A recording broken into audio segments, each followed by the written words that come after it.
स्वागत है मित्रों हमारे चैनल दलित चेतना और दलित महिला कहानीकार में। पुस्तक की लेखिका हैं डॉक्टर सरोजनी वेडंगी। चलिए पुस्तक का आनंद लेते हैं। चलते समय वे यहाँ न थूकें, इसके लिए गले में मुंह का बांधा जाना जैसे क्रूर नियमों ने उनका जीवन असहनीय कर दिया था।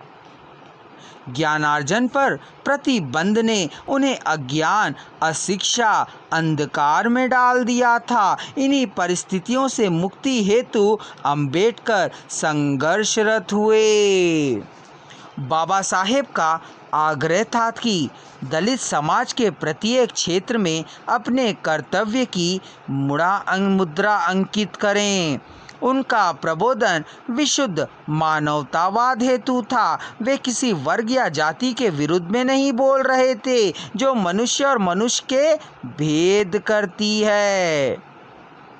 प्रत्येक समुदाय को सभी प्रकार के अवसर उपलब्ध करा देने वाली व्यवस्था के वे पक्षधर थे। मनुष्य अपने श्रम तथा गुणवत्ता के अनुसार किसी भी क्षेत्र में संघर्ष करता रहा।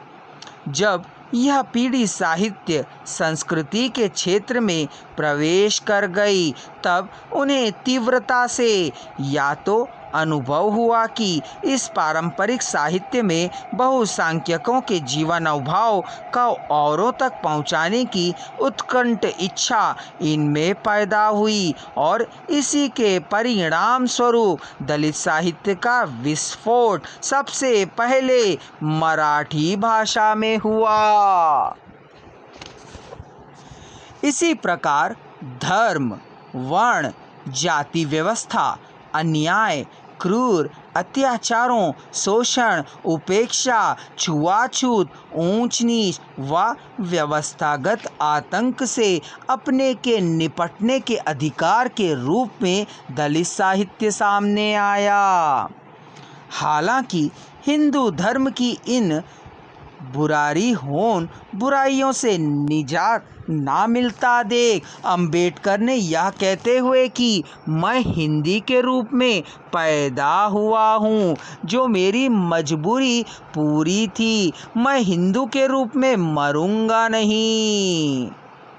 उन्होंने 19 अक्टूबर 1956 को लाखों लोगों महार के साथ बौद्ध धर्म की दीक्षा ले ली, किंतु उनकी लड़ाई आगे बढ़ी और दलित चेतना ने साहित्य में अपनी आवाज़ मुखारित नारकीय जीवन जीने के लिए बाध्य किया गया।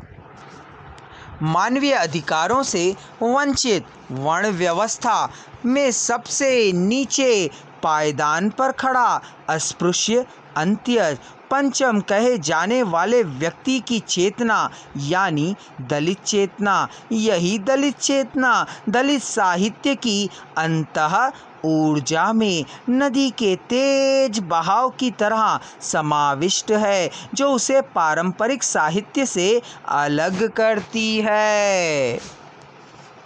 दलित चेतना पर विमर्श करने से पूर्व भारतीय समाज व्यवस्था पर ध्यान देना आवश्यक है। भारतीय समाज व्यवस्था को समझे बगैर दलित चेतना की तीव्रता का एहसास कठिन है। हजारों वर्ष की प्रताड़ना, शोषण, द्वेष, वैमनस्य और भेदभाव से दबा दलित अपनी अस्मिता की खोज के लिए जागरूक दिखाई पड़ता है।